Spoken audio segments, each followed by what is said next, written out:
G'day, Ian here. Welcome to another episode of Look Out for Lookouts.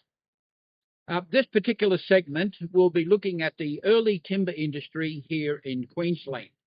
And then the second segment is we're going to look at after 1900 of how the plantations developed in Queensland. And ultimately, the means of my videos is the fire towers. So welcome to this first segment. I'm standing in front of a beautiful big hoop pine here in Newtown Park in Toowoomba.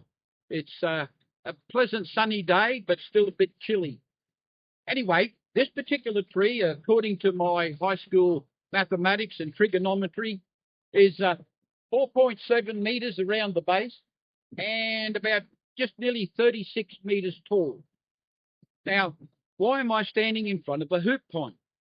Well, the significant part of this video is going to talk about, as time goes on, of why this particular tree, along with its companion tree, the bunya pine, established really the pine plantation industries in Queensland in the early part of the decade of the 20th century. But let's go back to the first timber getters and the homesteaders and others who started to explore southeast Queensland back in the day. And what were they confronted with? Well, before they could establish any real settlement, there's three things that they needed. One was a reliable fresh water supply. Two, making sure plenty of food was available. And three, making sure that they had sufficient timber and lumber to make shelters to keep them safe from the elements that they were going to face. But what were some of those timbers? Well, keep in mind that these early settlers, the timber getters, the axemen and the sawyers, had little or no experience of the type of things that they were about to face. But here's some of the timbers. I've got a list of them here. I'm just going to refer to them.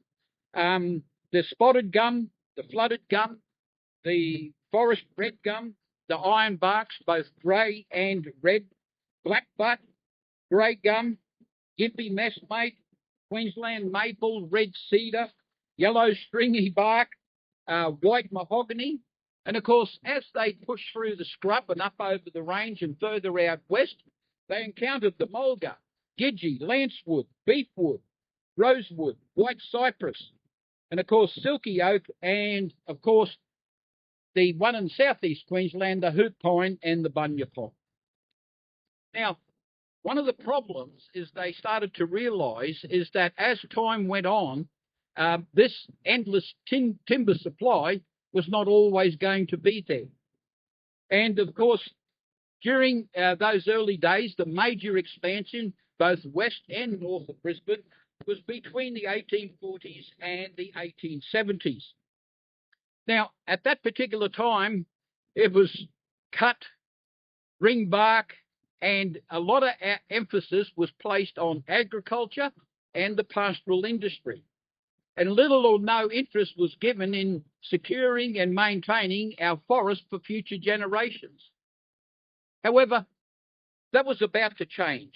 One of the things that there were individuals, two in particular that I'm going to be talking about a little later on, who saw the opportunity to maintain the forests that we had for future generations, and even in those days, in the 1860s and early 70s, thinking about plantation timbers.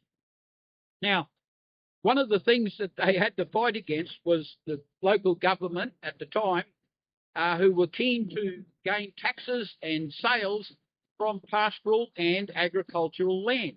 And they didn't really see much of an industry as such in the timber. But that was about to change. And how was it going to change? Well, with the introduction of two particular men. Now, before we get to there, let's just go back to our first axeman and sawyer. Now, we don't really know which tree it was that was cut down first, but I'll tell you what, I've managed to get a hold of a genuine imitation sound bite of that very first tree being cut down. Okay, I'm going to play it for you now, so let me know what you think. Okay, here we go. Listening?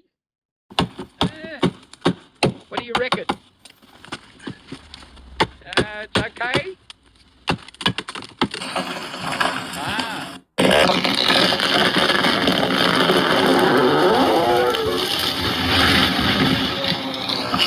what do you reckon? Does that sound genuine? Anyway, it doesn't really matter. You get the point. So that's what we're going to be looking at is these two gentlemen shortly. And just going to have a short break and we'll be back in a moment. Okay, I'm back. What we have to keep in mind, and during those expansive years of 1840 through to 1870, little no thought had been given about future timber industry and how they were going to maintain their supply of lumber for the rapidly developing colony. So what we have to think about is, was everybody in the same thought? Well, no. I'm going to talk to you about two main protagonists. We'll get to their names in a few moments. But what you have to keep in mind is that there was little or no regulations. Sawmills and saw pits were popping up all over the place like mushrooms out of a cowpat after a spring shower. In the 1860s, some individuals were looking at establishing some form of regulatory pattern so they could govern who could cut the timber, where it was going to be cut, and keeping future forests for future generations. But it didn't go so well. However, as mentioned earlier, there was two protagonists that really were forward thinking. The first one is Archibald McDowell.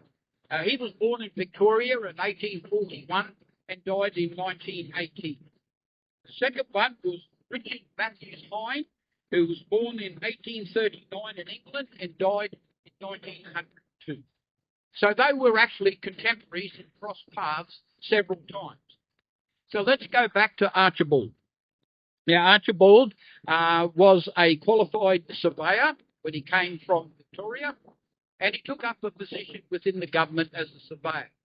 So from 1862 to 1902, when he retired, he worked in various parts all over the southeast as a surveyor. He actually retired in 1902 as Queensland Surveyor General.